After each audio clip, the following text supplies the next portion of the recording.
শিখতে থাকতে হবে। যেহেতু তোমরা এই চ্যানেলের ফ্যামিলি মেম্বার, তো নতুন একটি ভিডিওতে তোমাদের সবাইকে জানাই সুস্বাগতম। আর এখন বাজে প্রায় ঘড়ির কাটায় বাজে প্রায় 2:15, আর এখন আমি স্কুল থেকে বাড়ি আসলাম। যেহেতু আজকে শনিবার, হাবি স্কুল, তাই তাড়াতাড়ি আজকে বাড়ি চলে এসেছি। তাই আমি যাওয়ার সময় আর ব্লগ স্টার্ট করিনি, জানি তাড়াতাড়ি বাড়ি আসবো। তার জন্য আর আজকে স্কুলে লোক আসে, যেটা লোক ছিল রাজস্থান থেকে এসেছিল, সেই লোকটা রাজস্থান থেকে হেঁটে এসেছে। আর এসে আমাদেরকে এটা ক্লাসের মধ্যে মানে প্রথমে প্রিন্সিপাল পাশে গিয়েছিল আর বললো একটা জিনিস প্রচার করব মানে তোমাদের ক্লাসের ছাত্রদের সাথে। তো প্রিন্সিপাল বললো যাও, তার জন্য আমাদের ক্লাসে এসেছিলো।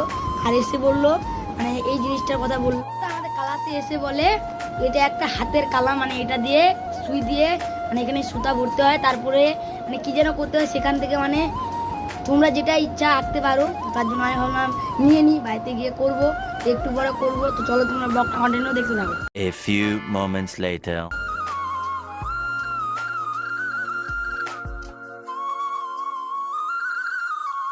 তো আজকে আমাদের সঙ্গে স্কুলে কি ঘটেছে সেটাই তোমাদের সাথে আজকে শেয়ার করব।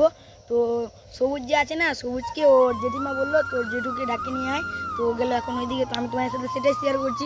তো আজকে আমার কাছে জ্যোতিষ নেই যে আমাকে ক্যামেরা করে দিবে, তার জন্য আমি আমাদের কালীবাড়ির বলে ফোনটা রেখে দিয়ে তোমার সাথে শেয়ার করছি গল্পটা। কাকুটা ছিল না, ওই কাকুটা ছিল রাজস্থান থেকে আমাদের এদিকে এসেছে। সেটা কি হিসেবে করে এসেছে সেটা জানি না।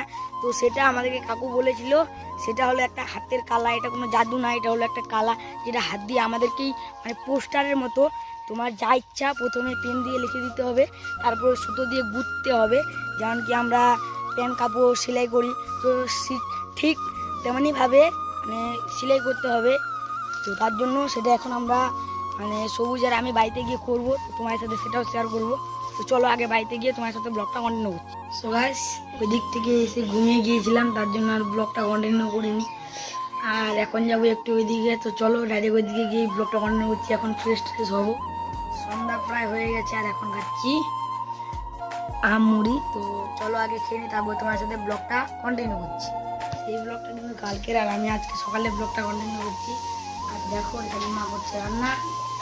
আর কালকে রাতের বেলা বৃষ্টি হয়েছিল আমাদের দিকে, মানে সন্ধ্যার দিক প্রায় 9টা-10টার সময় আমরা ভাত টাত খেয়ে বসেছিলাম, তখন হঠাৎ বৃষ্টি চলে আসে। আর দেখো আমাদের পুরো খাদা। চলো ডাইরেক্ট যাই একটু বাইরে ঘুরে আসি।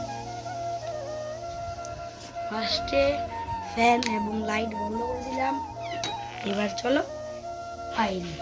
একটা জিনিস তো তোমাকে দেখাতে ভুলে গেছি, যেটা হলো এটা দেখো, এই যে নল, এটা দিয়েছে হচ্ছে তোমার, এটা দিয়েছে পরশু দিনকে। আর সেদিনকে আমরা ধান কেটে মানে শুকাতে দিয়েছিলাম। তো সেদিনকে আমরা তো বাইরে ছিলাম, ধান শুকাচ্ছিলাম।